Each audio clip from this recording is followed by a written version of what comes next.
Nah, akhir-akhir ini kan juga lagi santer masalah RUU polisi. Iya. Nah, Bapak melihat ini kenapa banyak masyarakat yang keberatan? Kenapa seperti itu? Apa saja yang menjadi keberatan? Kalau yang saya lihat ya, ada satu keberatan terkait itu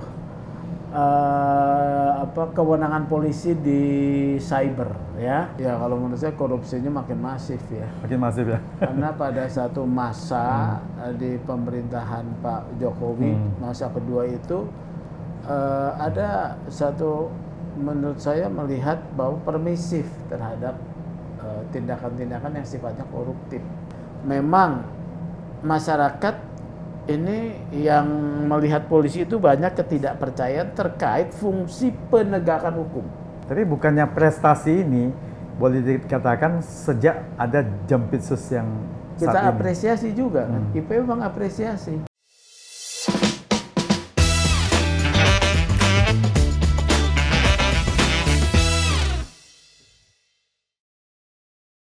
Selamat datang di SR On, Edi Sharing and Discussion bersama saya Edi Wijaya. Kali ini saya akan ngobrol dengan Ketua IPW, Indonesia Police Watch. Nah, di sini kami akan bincang-bincang apa saja fungsi dan peran IPW dalam melakukan pengawasan dan kontrol sosial terhadap lembaga kepolisian. Dan juga apa kontribusi yang dilakukan IPW dalam membantu masyarakat yang terkena kasus hukum. Untuk lebih jelasnya, langsung saja kita ngobrol dengan Bapak Sugeng Teguh Santoso, SH. Selamat malam Pak Sugeng, apa kabarnya? Malam Pak Edi, senang Sehat, sekali ya? nih itu Pak Edi. Baru kenal saya ternyata Pak Edi ini pengusaha ya. Podcast itu hobi buat tambah Hobi, wawasan, iya, tambah iya. pergaulan, Baik, tambah baik. ilmu. Iya. Ya. Dan bisa kenal dengan Pak Sugeng malam ini ya seperti itu. Melalui ini ya, sarana Iya. podcast. Ya. Iya betul. Nah, Baik, baik. Pak Sugeng, saya begitu ngulik-ngulik nih, Pak Sugeng ternyata punya kehidupan masa kecil yang sangat-sangat membuat seorang Pak Sugeng menjadi yang seperti Pak Sugeng saat ini. Gitu. Jadi waktu itu nggak salah kasus politik yang tahun 1965 membuat Pak Sugeng harus terpisah dari ayah. Iya. Nah, ini cerita sedikit nih supaya pemirsa SRN tahu nih. Salah satu peristiwa politik besar yang mempengaruhi sistem ketatanegaraan kita dan juga mempengaruhi berdampak besar kepada masyarakat kan peristiwa 1965. Iya, G13 ya. PKI. Ya. Dulu istilahnya G30 SPKI. Sekarang ini sepertinya banyak yang mau meminta peninjauan ulang. Yang pasti memang di sana terjadi peristiwa politik yang saya tahu ya dilakukan oleh para pimpinan PKI di Jakarta yang keblinger, ya kan, terjebak dia.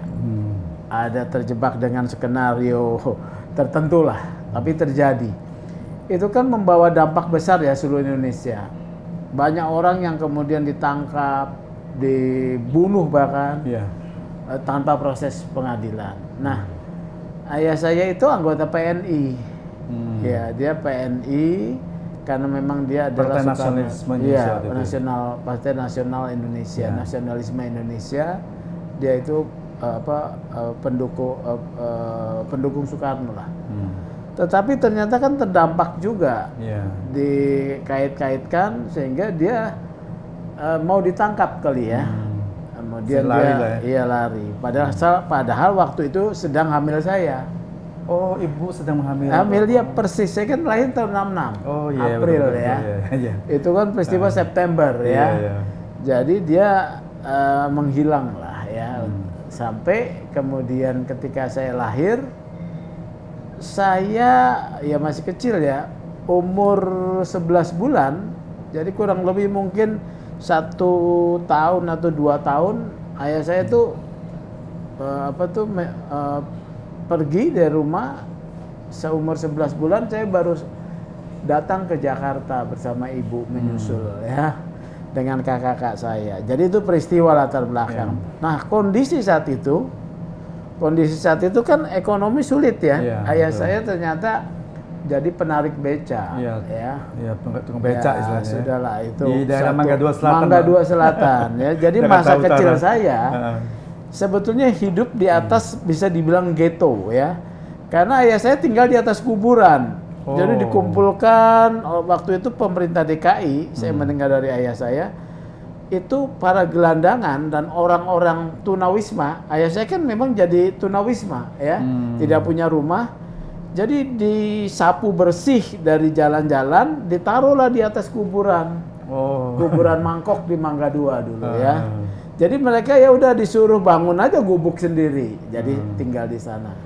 Artinya memang kehidupannya keras lah kita dari kecil. Nah dari sana saya menonton sendiri dan mengalami apa yang namanya itu ketidakadilan hukum, ketidakadilan sosial ya, kemudian struktur ekonomi bahwa masyarakat bawah itu tidak menguntungkan menjadi masyarakat bawah. Jadi saya belajar sehingga ya membentuk karakter lah. Ya, akhirnya Bapak waktu kuliah juga milih hukum. Advokat itu karena juga latar belakangnya itu ya? Iya, latar belakang tidak adilan hukum kan.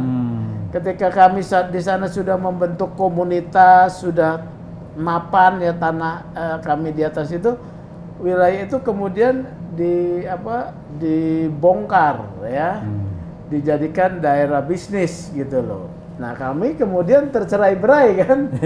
Nah disitulah menginspirasi saya bagaimana nih kalau kita masyarakat bawah bisa membela diri seperti apa. Akhirnya terinspirasi oleh seorang advokat ya waktu itu ya. Ada namanya Sunarto, advokat Ikadin ya, Sunarto Surodibroto. Dia yang membela masyarakat-masyarakat di Mangga 2 tuh yang digusur. Oh ini nih pilihannya saya makanya jadi advokat. Pengen jadi advokat. Jadi ya masuk fakultas hukum ya. Bersyukur saya bisa menembus Universitas Indonesia di tahun 85 ya. Jadi biayanya murah ya. Dan kita enggak keluar biaya besar, jadi ya saya tekuni. Ya, dan juga kenapa pilih jadi ngawasin polisi nih, Indonesia Police Watch ini? Sebetulnya bisa juga dibilang sebagai peristiwa yang tak terduga ya. Saya sebetulnya bukan pengurus Indonesia Police Watch, bukan pendiri atau bahkan mungkin anggota juga tidak resmi ya.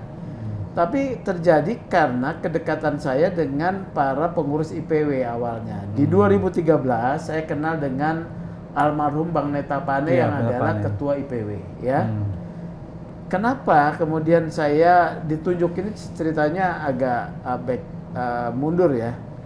Saya itu 2013 ketemu dengan almarhum itu, waktu itu kan sebagai pengacara diminta oleh almarhum untuk membantu masyarakat yang mengadu ke IPW terkait masalah hukum tapi nggak punya uang. Jadi harus ditangani gratis. Jadi nyarislah 90% yang ditangani itu gratis ya, nyaris gratis ya. Ada juga yang ada berbayar gitu. Nah, dari 2013 sampai kemudian beliau meninggal 2021, saya pikir ya sudah tidak ada urusan lagi kan. Ternyata malah saya ditunjuk, malah dipercaya. Iya, saya tolak gitu. Penunjukan pertama saya tolak karena saya bilang saya tidak tahu soal IPW. Kemudian saya baru selesai juga sakit COVID, waktu itu saya tolak. Kedua, seminggu kemudian saya diundang lagi, ditunjuk lagi dengan catatan bahwa ini kalau Mas Sugeng nggak terima penunjukan ini, IPW akan vakum. Karena saya prihatin juga, ya udah coba saya jalani 6 bulan melalui PLT ya. Tapi malah setelah berjalannya waktu belum 6 bulan sudah ditetapkan sebagai ketua IPW sampai sekarang. Dan Bapak juga wakil ketua umum Perhimpunan Advokat Indonesia. Iya, saya kalau di advokat malah saya sebetulnya bisa dibilang pendiri ya. Pendiri Pradi ya, bahkan 97 saya mendirikan organisasi bersama Trimedia Panjaitan, Serikat Pengacara Indonesia. Kemudian 2004 mendirikan Pradi. Sebelumnya di 2002, 23 April 2002 saya termasuk salah satu penyusun kode etik advokat. Ya, penyusun kode etik advokat. Kemudian terlibat juga bersama kawan-kawan di dalam pembahasan RUU Advokat di DPR 2002 sampai 2003. Kemudian mendirikan Pradi Ya sampai banyak loh organisasi Dan luar biasa nih, kalau mau disebut satu-satu nggak habis di satu Iya, jam. iya. Tapi ini yang saya juga tangkap satu lagi adalah Pak Sugeng ini orang yang jiwa sosial, suka bantu orang sehingga membuat LBH Keadilan Bogor Raya. Betul, Yayasan Satu Keadilan saya buat. Itu kan diinspirasi oleh almarhum Adnan Buyung Nasution ya. Karena saya pernah di LBH Jakarta. Ya, satu lagi nih. Bapak juga sekarang kan sibuk sudah menjadi anggota DPRD Kota Bogor ya. Iya. Sekarang yang Bapak lakukan pembagian waktunya gimana nih di Bogor, Jakarta? Mengalir aja. Mengalir saja. Ya, mengalir saja, yang penting kita sehat ya.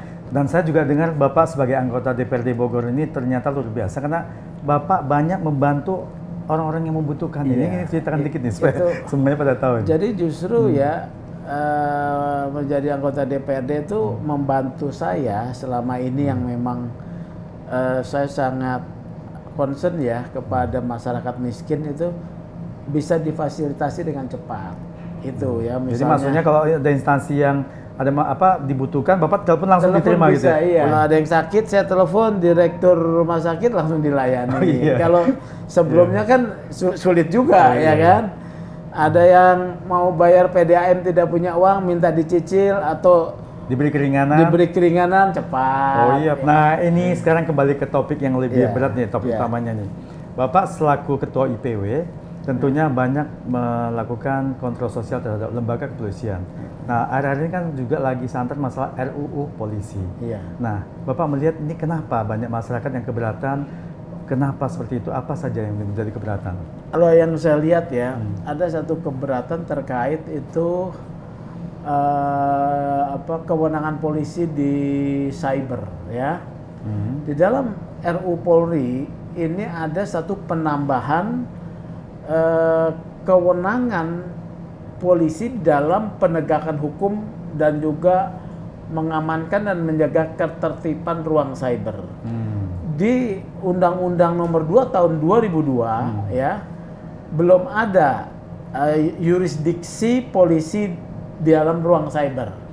Tapi dengan perkembangan kemudian ada undang-undang IT ya, 2013, 2016 perubahan, ternyata tuntutan pengamanan dan perlindungan masyarakat dari tindakan yang melawan hukum di ruang cyber kan makin besar ya. Bersamaan dengan itu kemudian Polri juga dituntut untuk mengikuti perkembangan zaman. Nah, dari sisi pandang IPW menurut saya penambahan kewenangan ini sudah benar, sudah tepat ya. Sudah tepat karena ruang cyber adalah ruang wilayah baru yang harus dijaga keamanan dan ketertibannya. Tetapi ada 3 poin yang harus juga kita kritisi. Supaya di sana tidak terjadi pelanggaran hak asasi manusia atau kebebasan berpendapat barangkali. Kalau kebebasan berpendapat itu ya ada kaitannya juga ya salah satu aspeknya. Tapi ini privasi yang lebih jauh nih ya, lebih dalam nih. Satu terkait adalah mengenai penyadapan ya. Penyadapan masalah privasi ya. Iya ya. Penyadapan itu di sana diberikan satu kewenangan bahwa polisi bisa melakukan penyadapan. Nah, di sini kita minta supaya dalam hal penyadapan itu harus sesuai dengan ketentuan undang-undang. Ya, apa yang dimaksud dengan sesuai ketentuan undang-undang? Yaitu apabila proses tersebut sudah di dalam proses yang namanya penyidikan. Jadi ada due proses di sini. Kalau misalnya polisi diberikan kewenangan penyadapan tanpa ada satu pembatasan berdasarkan ketentuan perundang-undangan, dalam hal ini adalah dalam posisi penyidikan, setiap orang nanti bisa disadap. Tapi kalau untuk pencegahan tindakan terorisme atau hal-hal yang kriminal tinggi sudah kan diatur ada dalam penyadapan. undang-undang terorisme. Ya. Itu boleh sadap? Boleh ya. Boleh kalau terorisme. Tapi kalau misalnya itu kan terhadap terduga teroris. Tapi kalau misalnya penyadapan berdasarkan kecurigaan, ya, persepsi sepihak dari aparatur penegak hukum, kita disadap. Repot kan? Dan juga hasil penyadapan itu apabila tidak bisa dipertanggungjawabkan akuntabilitasnya, bisa dibocorkan, bisa privasinya terbuka dong. Terbuka ya. Ya, privasinya terbuka. Katakanlah yang paling mudah ya, seorang tokoh dia misalnya melakukan hubungan dengan seorang wanita yang bukan istrinya, ya. Kalau itu disadap, diketahui, kemudian dibocorkan, bagaimana itu? Menimbulkan masalah, ya. Bisa saja yang bukan istrinya itu seorang yang tidak terikat dalam hubungan hukum, ya. Ini kan delik aduan misalnya. Atau komunikasi-komunikasi yang merupakan wilayah privasi yang tidak boleh ditembus, ya. Jadi harus berdasarkan ketentuan undang-undang, ditambah frasanya bahwa tindakan penyadap ini harus berdasarkan ketentuan perundang-undangan, ya, dalam hal proses penyadapan terhadap orang-orang yang dicurigai ketika sudah dalam bentuk proses penyelidikan dan penyidikan. Oh, berarti kekhawatiran itu termasuk barangkali ada oknum polisi ini ditugaskan oleh seseorang yang berjuang politik saja menjatuhkan lawan politik saja. juga bisa ya? Bisa. Jadi kemudian karena dia punya kewenangan dan akses pada itu loh, ada dasar undang-undangnya. Jadi banyak permintaan yang berarti yang paling takut disalahgunakan. Disalahgunakan. Itu satu ya. Kemudian juga punya kewenangan melakukan tracing terhadap aliran rekening dana ya. Ini juga harus dalam kerangka dibatasi oleh ketentuan undang-undang, yaitu apabila ada dugaan tindak pidana pencucian uang sudah dalam posisi pro justisia naik sidik, ya. Dan yang ketiga soal itu yang menjadi keberatan itu adalah mengenai penghentian atau pembatasan akses internet.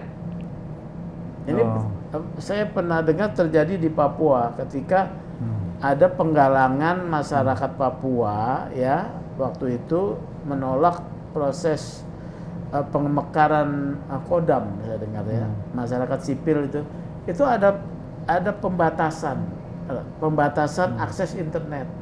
Bagaimana dengan masyarakat yang tidak terlibat? Karena pembatasan akses internet berarti kan semua orang nggak boleh pakai lagi. Iya, ya, itu kan melanggar hak asasi manusia. Bagaimana orang berusaha melakukan komunikasi yang menjadi haknya atas juga digunakan untuk pendidikan juga kan? Iya, jadi ini pembatasan tersebut harus sangat detail, hanya jelas detail yang boleh dilakukan apa yang tidak apa ya. Itu. Jadi ini harus jelas nih, tidak boleh. Bukan karena kecurigaan, karena nanti begini ya, kita kan ini sudah masa sebetulnya negara demokratis, hak asasi manusia harus menjadi satu pertimbangan. Jangan kita kembali lagi kepada masa sebelum reformasi. Kewenangan negara begitu besar mengontrol masyarakat, walaupun dalam pandangan saya saat ini tampak praktek New Orba muncul, ya. Oh, ada indikasi seperti itu. Ada indikasi ya.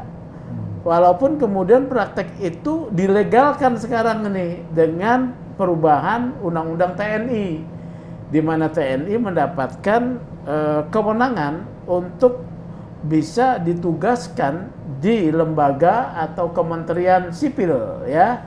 Itu sudah diundangkan, ya. Sebetulnya praktek itu ada, bahkan sekarang nih peraturan presiden terkait pengamanan kejaksaan, ya. Kejati dan Kejari itu. Ini satu, selain berlebihan, ya, ini melanggar konstitusi sebetulnya.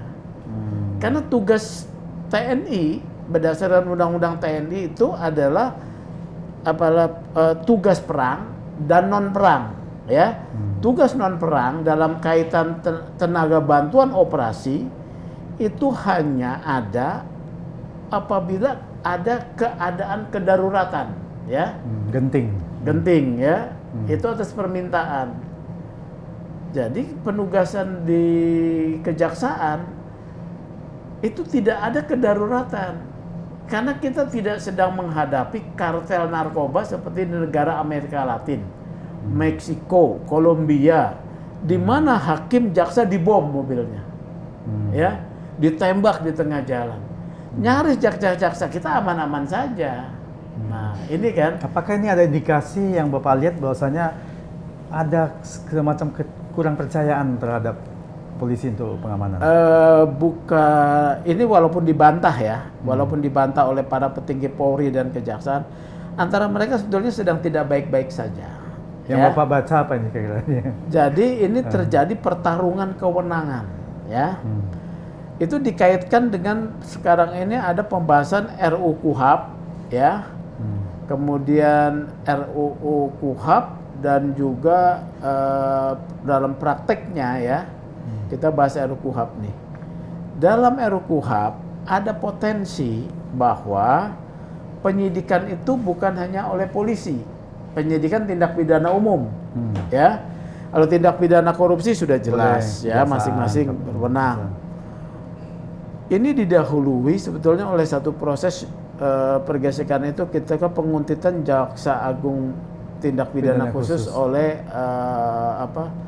oleh Densus, ya, oleh anggota Densus, yang kemudian diklarifikasi oleh Polri bahwa itu tidak benar. Sebetulnya harusnya ini diklarifikasi, kasih sanksi, ya. Jadi kira-kira waktu itu ada sanksi nggak buat? Ya, tidak ada. Petugas tidak hukumnya nggak ada. Ya.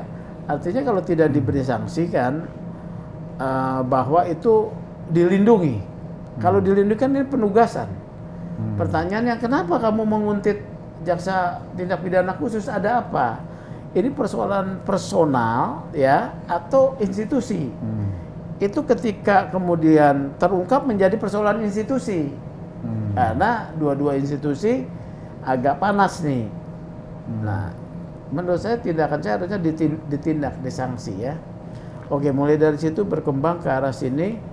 Kemudian jaksa ya, dalam pantauan kita mulai mengambil nih kewenangan polisi dalam penegakan hukum dalam pertambangan. Apa itu kira-kira? Timah, kemudian tapi kan batu itu ada bara. kasus korupsinya. Nah, kan Pak Edi bilang ada, mereka menarik semuanya kepada kasus korupsi. Padahal dalam tertib hukum ya, kasus tambang itu tunduk pada Undang-Undang Minerba ya. Undang-Undang Minerba ya, apabila ilegal mining itu tunduk kepada kepolisian penyidikannya. Tapi karena jaksa mau mengambil alih, dia tarik ke korupsi karena undang-undangnya tidak memberi kewenangan, maka dia tarik pada kewenangannya. Ini mulai terjadi pergesekan. Tapi tarik ini kan tentunya harus ada benang merah yang betul-betul ada korupsinya, kalau enggak kan nggak bisa dibuat-buat juga. Bisa iya, bisa tidak. Karena terbukti beberapa kasus bebas. Ada di Bangka bebas, ada di Kalimantan Barat bebas, ya. Tapi yang terjerat hukum dan diadili sampai divonis itu kan lebih Ada banyak juga, persentasenya. iya, ya, ada juga ya, seperti itu. Tapi harus ingat nih, Pak. Ini ada kaitannya sandera menyandera. Wah, ini lebih analisis lagi. analisis ya, dalam saya nih, Pak, ya. Jadi ini kompleksitasnya tinggi ya. Dalam pengungkapan kasus-kasus korupsi, judicial corruption ya, saya yakin jaksa menemukan informasi, data, bukti bahwa keterlibatan adanya dugaan pimpinan-pimpinan oknum pimpinan di Mahkamah Agung terlibat dalam judicial corruption ya. Tapi mereka tidak tindak. Apa misalnya kasus Jarofrika ya. Kasus Jarofrika itu sudah kita adukan ke Jambwas ya. Hari Senin kami akan diminta keterangan oleh Jambwas bahwa ada informasi yang disembunyikan terkait dugaan suap yang terjadi pada beberapa kasus yang diduga kuat diurus oleh Jarofrika kepada Mahkamah Agung. Ada Hakim Agung dengan inisial S ya, yang hubungannya dekat dengan Jarofrika ya, yang saat ini punya posisi penting ya. Nah, saya duga jaksa punya informasi ini tetapi tidak ditindak. Tujuannya apa? Kalau analisis saya, dia ingin menyandera pimpinan jaksaan supaya perkara-perkara yang diajukan oleh kejaksaan digolkan semua. Dugaan saya ya. Tapi kalau saya baca di media, kalau nggak salah waktu itu pernah dijelaskan oleh pihak kejaksaan bahwasanya kasus Jarofrika ini kan tentunya harus satu persatu. Misalnya kasus yang digugat waktu itu masalah Ronald Tanur, nanti kan ditelaah lagi, ada yang belum diangkat, ada yang diperdalam, mungkin one by one itu. Kalau IPW dan juga koalisi sipil tidak angkat, tidak ada jawaban itu. Kami bikin membedah. Jadi begini ya. Ketika digeledah didapatkan uang 915 miliar plus ya, 51 kg plus emas. 51 kg. Pertanyaannya ini uang Jarofrika sendiri apa bukan? Wah, ini yang tantanya ini. Kemudian banyak, dalam besar T. penyitaan itu ada ditemukan catatan 200 M Kepada siapa? Untuk apa? gula, Untuk apa? kasus Oh. Gulaku. Sugar Group, Ya. ya ada. Tetapi itu tidak dimunculkan sebagai dugaan suap, tapi hanya gratifikasi. Ini agak rumit memang, ya. Kalau gratifikasi hanya diam di Jarof Rikar. Kalau suap harus sampai kepada yang punya kewenangan, yaitu hakim, untuk memutus perkara. Kalau gratifikasi berarti Jarof itu uang Jarof Rikar semua. Padahal dalam konsep tindak pidana korupsi ada namanya gatekeeper konsep, ya. Konsep gatekeeper, orang yang menjadi perantara dan penyimpan uang. Ini kan tidak konsisten. Oleh karena itu kami laporkan bahwa ini ada yang dilindungi. Satu, mungkin penyuapnya, Sugar Group-nya, ya. Dua, mungkin hakim yang menerima suap. Kalau tujuannya hakim yang menerima suap tidak dibuka, ini untuk dugaan saya menyandera. Kemarin terbukti kan bahwa Jarof mengaku bahwa ada 50 miliar diterima, ya. Kemudian Nyonya Lee mulai disebut. 50 miliar untuk siapa ya yang disebut? Katanya untuk Jarof Rikar. Kasus Sugar Group. Tapi katanya enggak, bukan dia seperti menembak dalam kuda bahwa itu saya yakin menang, jadi saya tidak urus untuk kasih ke majelis. Tapi dia katakan bahwa saya sering konsultasi dengan Hakim Agung. Ini kan harus didalami. Kalau jaksa tidak mampu, ganti jaksanya. Ini harus dibongkar soal dugaan judicial corruption. Karena kita negara hukum, kita membutuhkan peradilan yang bersih. Tidak peradilan yang dipenuhi oleh para pelanggar hukum. Tapi ada nggak misalnya gini ya, satu kasus hukum itu kan tentunya seperti tadi misalnya Jarof Richard waktu ditangkap karena kasusnya penyuapan Ronald Harun yang dibebaskan oleh hakim, dan juga pengacaranya waktu itu Salisa. Nah ini kan tentunya kasus yang diajukan dulu adalah berkaitan dengan kasus utama dulu. Nantinya kalau ditemukan yang lain itu kan tentunya akan diangkat berikutnya. Kalau tidak diributkin, nggak akan jawab seperti itu. Bukan, tapi kan mungkin nggak diberi waktu dulu, barangkali memang belum waktunya atau apa, barangkali gitu. Enggak dong.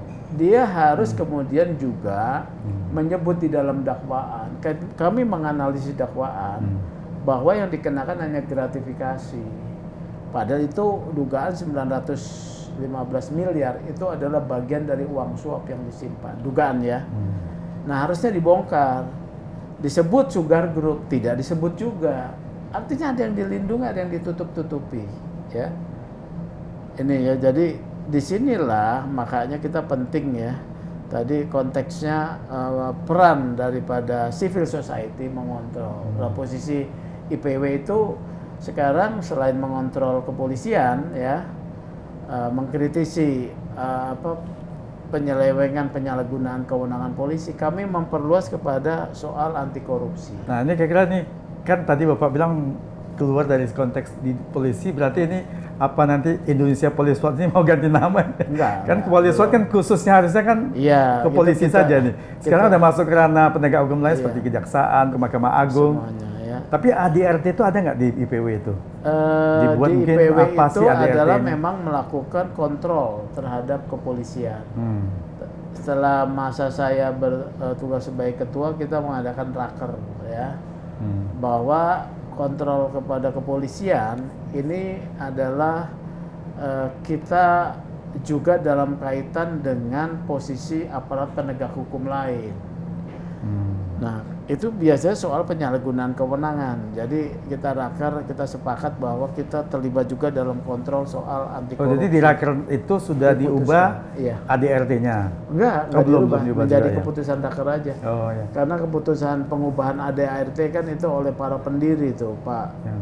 Ini agak kesulitan secara teknis, pendirinya sudah meninggal. Kemudian yang satu juga kita belum bisa ajak rapat. Sementara tuntutan kinerja harus terus jalan ya. Saya sendiri nggak ada di namanya di akta. Atau mungkin nanti Bapak bentuk satu lagi, Indonesia Adiaksa Watch misalnya.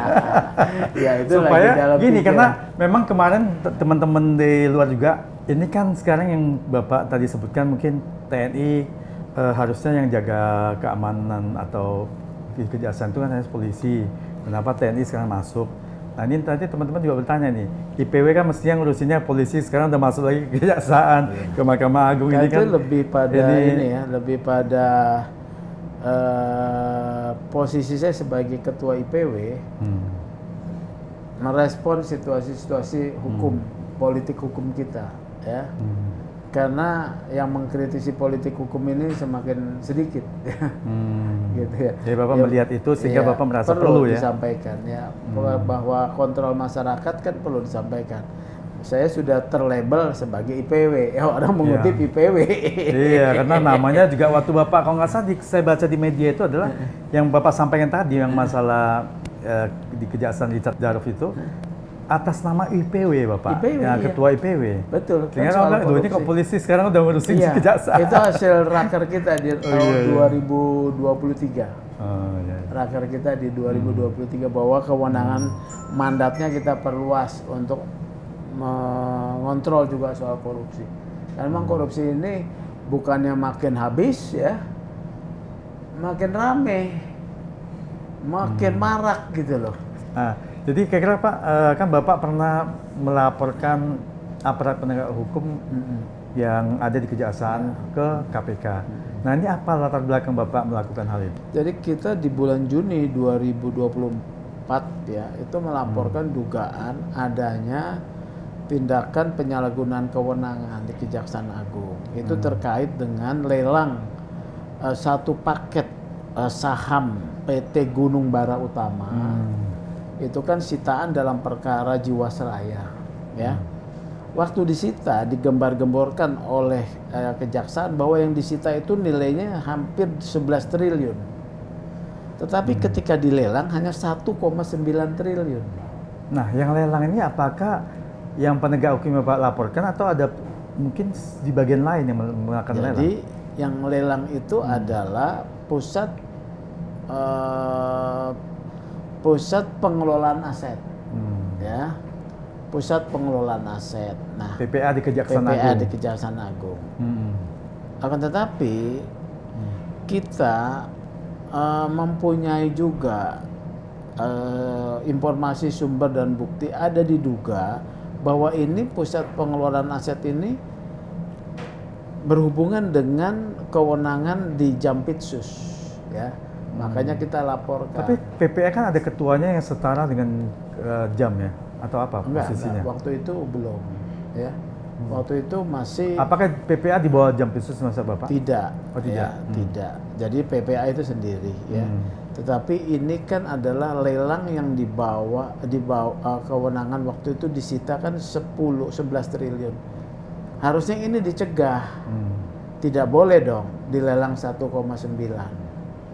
Ya, karena ini untuk pemulihan kerugian negara dari perkara Jiwasraya. Bukannya biasanya kalau yang tahu itu saya selaku pengusaha juga, kalau ada aset yang disita oleh bank misalnya contohnya, itu waktu mau dilelang tuh oleh KPKNL itu ada appraisal biasanya. Nah, kan biasanya dinilai dulu oleh appraisal. Jadi di appraisal dari informasi yang kami dapat 3,4 M. T maksudnya? Oh 3,4 T ya di appraisal. Itu ya. Nah, ternyata berapa kali itu tidak laku, dijual dengan 1,9. Kemudian indikasi lain, perusahaan yang membeli ini perusahaan yang baru didirikan kurang dari 1 tahun, 3 bulan apa 4 bulan, ya. Itu ya. Kemudian ada informasi bahwa perusahaan ini didirikan ini, kita bedah profil daripada direkturnya segala macam. Ini boneka, ya. Kita bedah profilnya. Kemudian appraisal tersebut kan yang meminta itu kan PPA ya. PPA.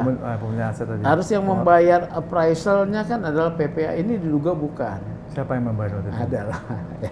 Swastanya atau KPKNL? Biasanya pihak lelang bukan. Lelang. Ini dilelangnya tidak oleh KPKNL, langsung oleh PPA. Langsung PPA. Ya. Dia punya kewenangan. Nah, itu dibayar oleh pihak lain. Nah, Oh, Bapak waktu itu mendapatkan ada Iya, indikasi seperti itu, ada betul. bukti barangkali Bapak? Ada. Oh, Bapak ada buktinya. Kita sampaikan lah ke KPK. Jadi begitu. Hmm. Makanya kita laporkan dan saat ini sudah dalam tahap penyelidikan. Kalau sudah Dumas naik penyelidikan itu artinya data yang kami sampaikan ini memiliki dasar.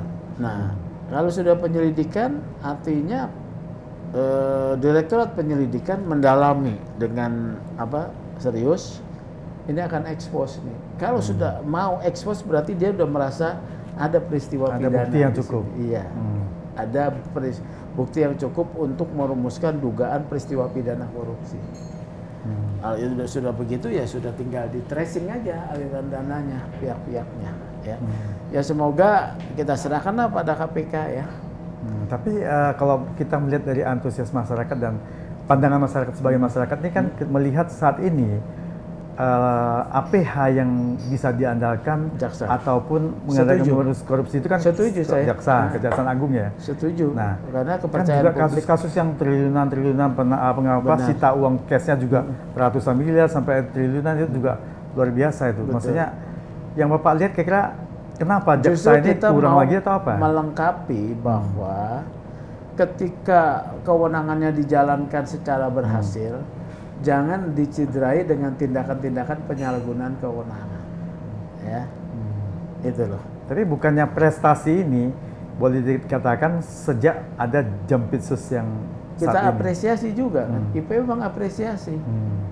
Selain kita mengkritik melaporkan, IPW juga mengapresiasi ketika terjadi penangkapan terkait judicial corruption ya.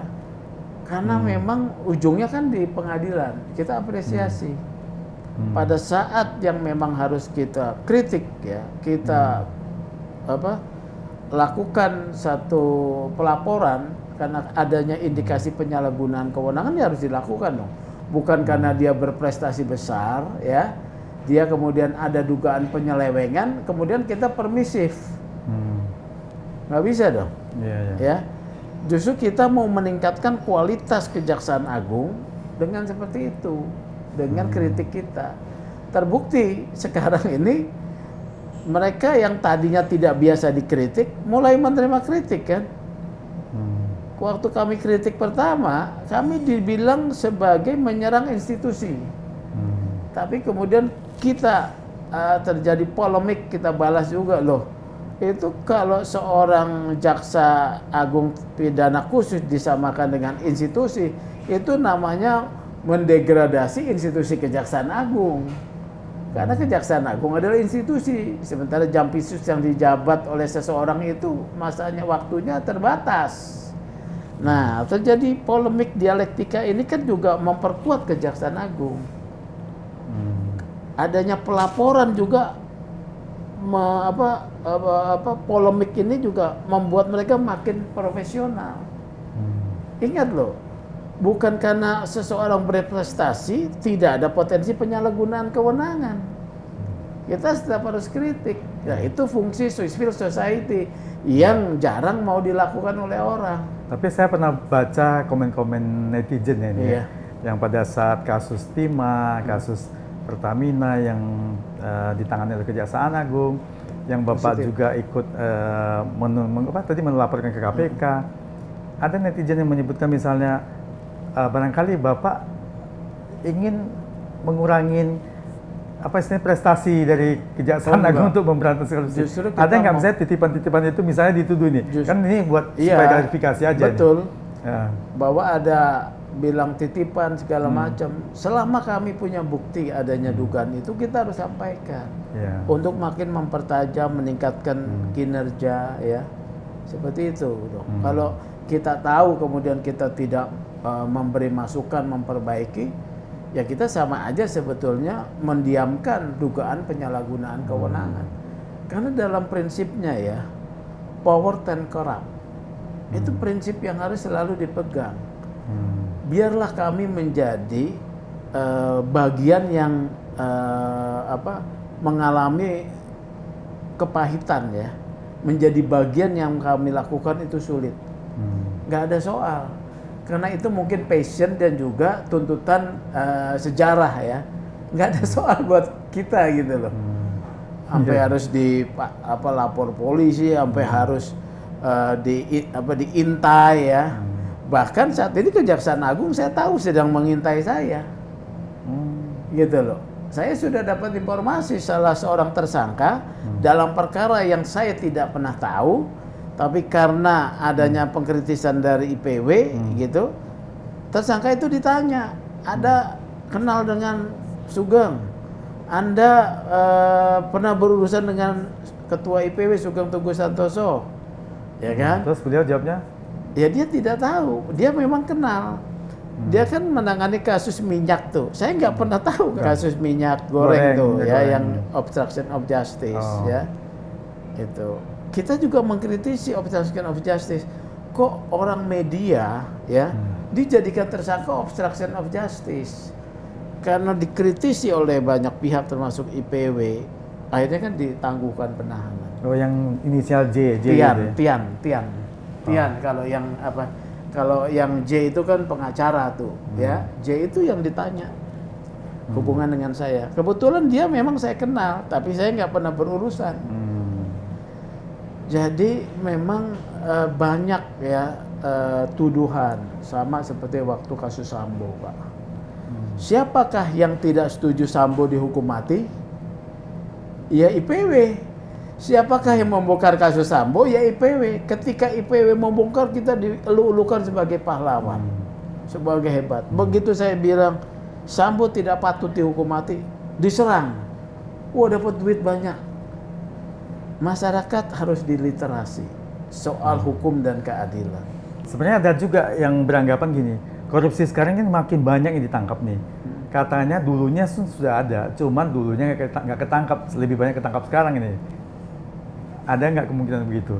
Atau memang korupsi yang bertambah banyak ya menurut Bapak? Korupsi, ya kalau menurut saya korupsinya makin masif ya. Makin masif ya? Karena pada satu masa di pemerintahan Pak Jokowi, masa kedua itu ada satu, menurut saya melihat bahwa permisif terhadap tindakan-tindakan yang sifatnya koruptif.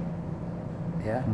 Kenapa ya korupsi ini diberantas, ditangkap, tapi bukan malah berkurang, malah bertambah nih? Kira-kira apa yang salah di sini? Tidak punya political will yang sungguh-sungguh. Kalau mau ya political yang sungguh-sungguh, walaupun teori penghukuman itu gagal ya. Ya saya nggak tahu ya di RRC itu apakah korupsi dengan hukuman maksimal mati itu dan menekan ditembak korupsi? mati itu ya? Ya. Apakah itu menekan korupsi? Ya, tapi menurut saya bisa ya. Tapi saya sendiri tidak setuju terkait dengan soal hukuman mati ya. Ya hukuman seumur hidup aja semuanya. Ya kemudian dirampas katanya ya. Atau sanksi sosial barangkali seperti Singapura gitu? Yang katanya kalau udah koruptor dia nggak boleh lagi diberikan SIM, nggak boleh bawa mobil, dan senang angkutan umum. Enggak, seperti Pak Prabowo bilang ya, saya akan berantas korupsi. Tapi yang dilibatkan di Danantara mantan-mantan yang pernah terkena korupsi. Tapi secara hukum kan belum divonis dia adalah koruptor. Iya, tapi kan kita harus lihat, jangan lihat formil bahwa dia sudah dihukum. Atau yang pernah mantan kan ada satu yang mantan. Iya, ya jangan dong. Ya, apakah tidak ada yang lain? Ya, apakah tidak ada yang lain? Yang kedua, ketaatan pada hukum kan tidak diberikan teladan. Misalnya nih, ketua Danantara itu Roslan Rosrani itu menteri. Menurut undang-undang kementerian tidak boleh menjabat rangkap, dilakukan juga. Dan beliau juga ada komisaris di tempat lain. Iya, ini yang menurut saya menandakan bahwa nawaitu kalau sikap politik kita sebetulnya tidak taat hukum dari praktek kenegaraan kita ini, ya tidak taat hukum. Jadi ketika tidak taat hukum, maka sampai bawahnya hukum aja nggak dianggap kok, ya. Bagaimana coba? Bagaimana? Padahal kita ini prinsipnya negara hukum. Jadi kita ini negara hukum seolah-olah, ya. Penegakan hukum seolah-olah. Ini yang menjadi concern daripada saya, apalagi saya sebagai ketua IPW. Nah ini kembali ke IPW yang tentang polisi nih. Kan ada isu akan dalam waktu dekat ada suksesi Kapolri ini. Bapak melihatnya seperti apa? Saya nggak punya informasi yang cukup ya terkait itu ya. Tapi memang masa jabatannya barangkali sudah cukup juga, ada lebih daripada yang biasa gitu? Jadi kalau melihat konteks polisi itu kan tidak ada masa jabatan. Kapolri ya. Iya, iya, iya. Kapolri adalah, bisa saya, kalau istilah saya adalah alat atau instrumen presiden untuk menegakkan tertib hukum sipil. Ya, kalau dalam wilayah penegakan hukum ya. Jadi kalau presiden masih membutuhkan dia, ya terus. Tidak ada batasnya nih, sampai pensiun atau sebelum pensiun, itu satu. Yang kedua, apabila presiden berkehendak saat diganti ya bisa diganti. Ya, karena itu hak prerogatif presiden. Prerogatifnya dia sebagai alat atau instrumennya presiden ya. Makanya seorang Kapolri, kinerja seorang Kapolri itu selalu berkaitan dengan sikap politik hukumnya presiden. Ya, kalau presidennya berpihak kepada pengusaha, maka rakyat tertindas. Kalau presidennya berpihak pada rakyat, maka polisi pasti dicintai rakyat. Jadi kita melihat potret polisi, sebetulnya potret kehendak presiden. Jadi menurut Bapak sekarang polisi gimana yang saat ini? Ya, polisi kan saat ini sedang berada pada posisi yang paling rendah dipandang daripada lembaga aparat keamanan dan penegak hukum, paling rendah. Walaupun angkanya pada saat terakhir dirilis oleh Kompas 67%, itu angka yang kalau ujian lulus lah ya, tapi posisinya terendah. Ya, mengapa? Ini banyak faktornya, banyak sekali faktornya. Satu ya, memang masyarakat ini yang melihat polisi itu banyak ketidakpercayaan terkait fungsi penegakan hukum. Kalau fungsi pengamanan, ya, perlindungan, pelayanan itu fine, ya. Bahkan ketika COVID, polisi yang di depan itu bisa selesai cepat, ya, bersama TNI, ya. Tetapi ketika penegakan hukum, nyaris setiap orang yang berurusan dengan polisi mengeluh. Maka muncullah tagar no viral no justice, ya, no viral no justice, ya, percuma lapor polisi. Ini jadi beban Kapolri, ya. Kapolri berusaha memperbaiki itu dengan memberikan respon cepat kepada isu-isu viral. Tapi udah terlanjur, kepercayaan publik menurun. Apakah dengan yang Bapak sampaikan tadi karena kepercayaan kepada penegak hukum polisi yang Bapak anggap itu kurang, sehingga makanya kasus-kasus seperti timah dan lain-lain diambil alih kejaksaan? Ada nggak seperti itu? Nah, ini kembali kepada sikap politik pemerintah. Kan ada Menko Polhukam, ya. Presiden kalau tidak harus presiden, Menko Polhukam ya mendudukkan bersama. Bagaimana, ini bukan urusan institusi polisi saja, ketika polisi tidak dipercaya oleh publik, juga Menko Polhukam atau presiden juga ikut berpikir, ini kenapa, ya. Seperti itu. Memang polisi berdasarkan data dari Kompolnas dan IPW sendiri, kalau Kompolnas mengatakan 90% keluhan masyarakat terkait fungsi penegakan hukum. Kita juga mendapatkan pengaduan juga soal penegakan hukum, nyaris 90% keluhan masyarakat dari pengaduan-pengaduan ke kita juga sama. Ya.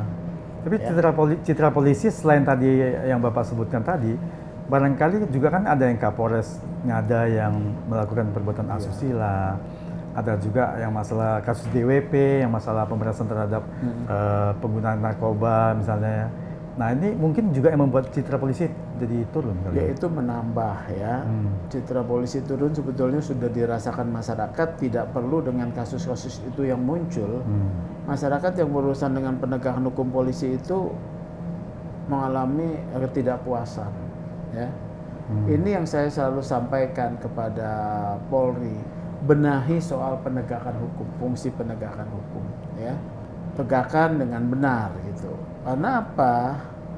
Karena memang ini wilayah yang rawan untuk penyalahgunaan kewenangan. Karena penegakan hukum itu kan proses yang tertutup, penyelidikan dan penyidikan tidak bisa dibuka. Pada wilayah yang tertutup, transparansi memang tidak dituntut di sana, ya, maka penyalahgunaan kewenangan itu bisa terjadi. Apalagi problem utama soal reformasi kultural ini belum selesai-selesai. Kalau dulu reformasi kultural itu terkait dengan sikap militeristik, Sekarang sudah bukan itu. Reformasi kultural itu terkait dengan apa? Dengan sikap mental, moral yang koruptif.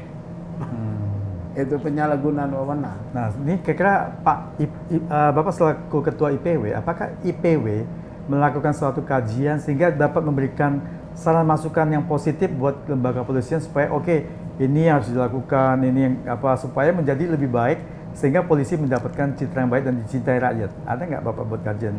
Beberapa kali IPW kan diundang juga dalam sebagai pembicara ya. Kita kasih masukan.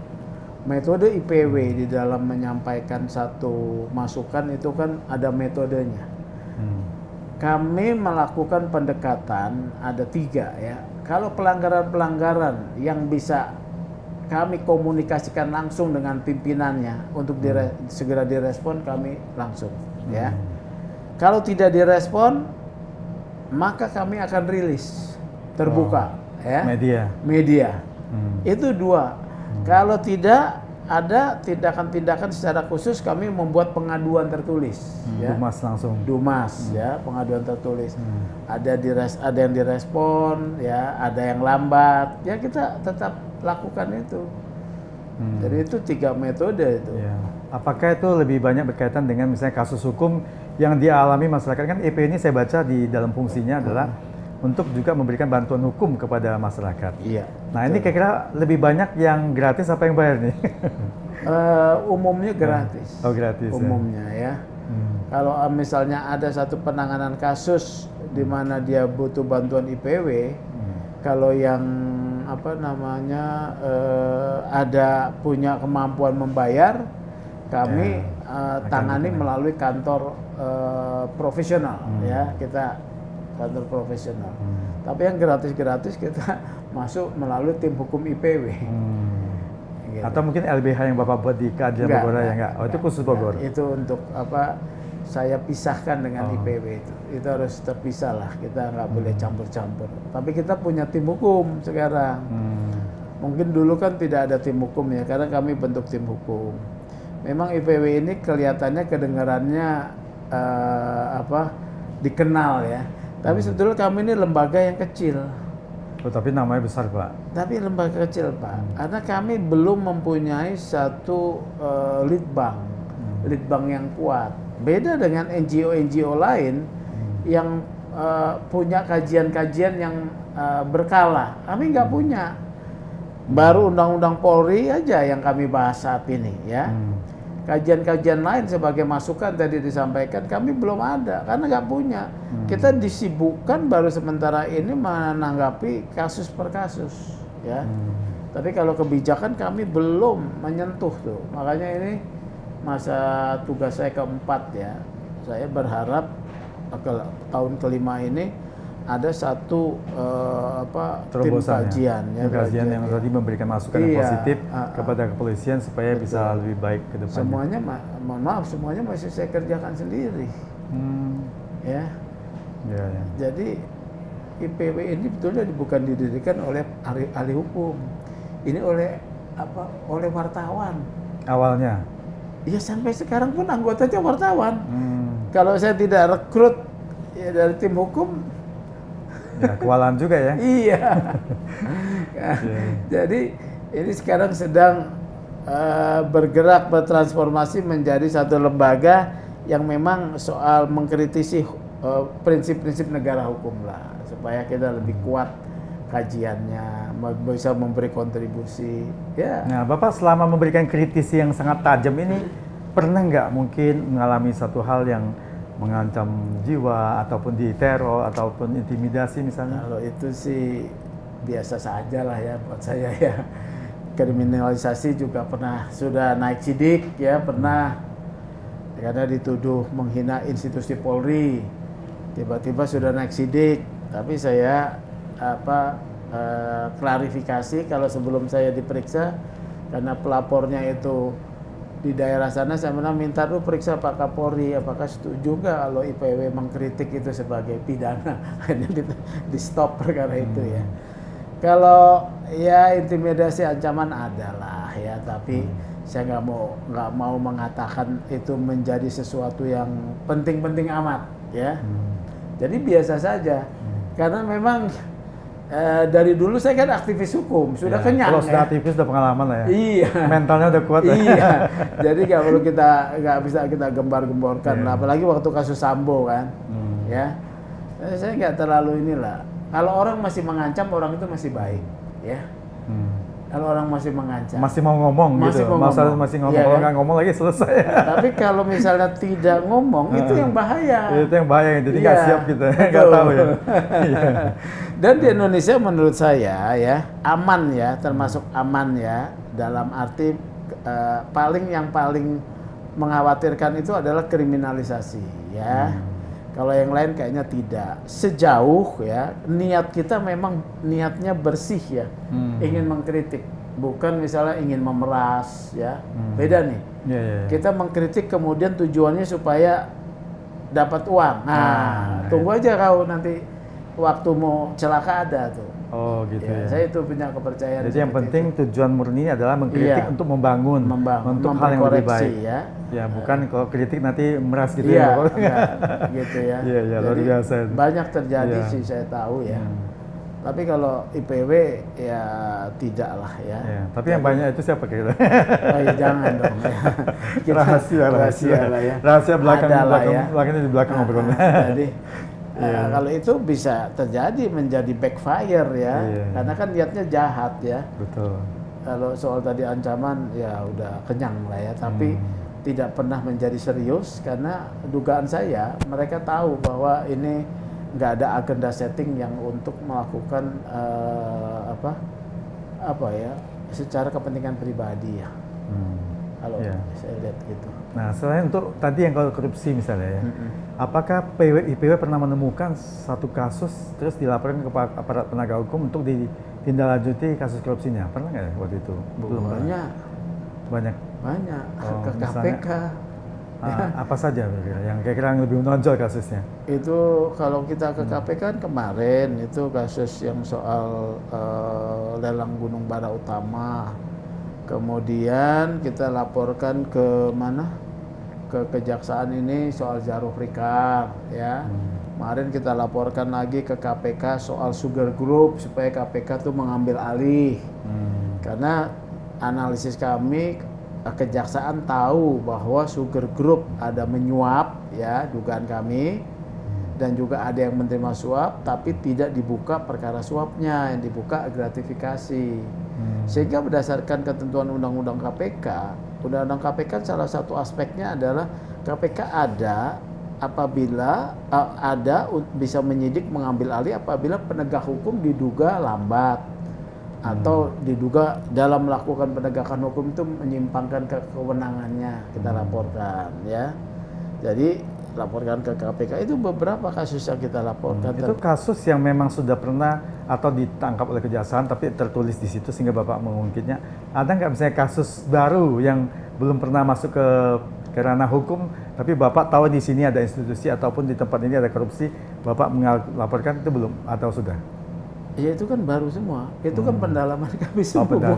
Bukannya kasus bukan kasus karena sudah diproses kemudian kami laporkan, bukan tidak baru. Kami mendalami kan kasus-kasus itu yang orang lain tidak tahu. Kita kan punya analisis ya. Jadi seperti itu, Pak. Jadi kita lakukan tindakan-tindakan yang memang mungkin orang lain tidak mau lakukan ya. Wah, Pak Sugeng ini nggak terasa perbincangan kita udah hampir 1 jam nih. Kurang banyak, Pak. Ya, kalau mau dibicarakan mungkin 1 hari nggak habis nih. Tapi karena kita ambil inti-intinya saja, tapi kami dari SRO mengucapkan terima kasih banyak atas kesediaan Bapak untuk podcast di kami. Ya, sama-sama Pak ya. Berbagi pengalaman, menjalankan fungsi kami yang pahit sebetulnya ya, yang jalan-jalan yang jarang dilalui orang nih ya. Ya ini mungkin bagian dari passion saya. Jadi ya kita menginginkan bahwa prinsip negara Indonesia sebagai negara hukum ditegakkan. Oleh karena itu Presiden sebagai pemegang mandat negara di bidang eksekutif saya berharap keputusan-keputusan dibuat itu berdasarkan konstitusi ya, melindungi rakyat. Kalau bicara rakyat ya bicara orang dalam piramida penduduk adalah 3/4-nya. 3/4 piramida penduduk itu adalah orang-orang yang bisa dibilang miskin, pekerja, petani, nelayan. Afirmasi politik kepada mereka itu penting. Oleh karena itu prinsip-prinsip hukum harus ditegakkan. Apalagi terkait dengan soal korupsi. Hak-hak mereka itu ada di sana untuk diberikan. Demikian. Oh ya. Terima kasih atas waktunya Pak Sugeng. Sekali lagi kami ucapkan terima kasih banyak. Iya.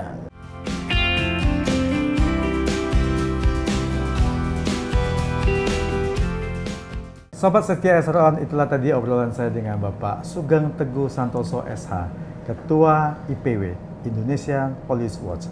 Semoga apa yang beliau sampaikan dapat menjadi edukasi dan juga menjadi pencerahan buat kita semuanya. Nantikan obrolan berikutnya yang tetap menarik bersama narasumber yang wow dan amazing hanya di SR-On, Edi Sering Discussion, podcast yang kreatif, inovatif, dan informatif. Sampai jumpa.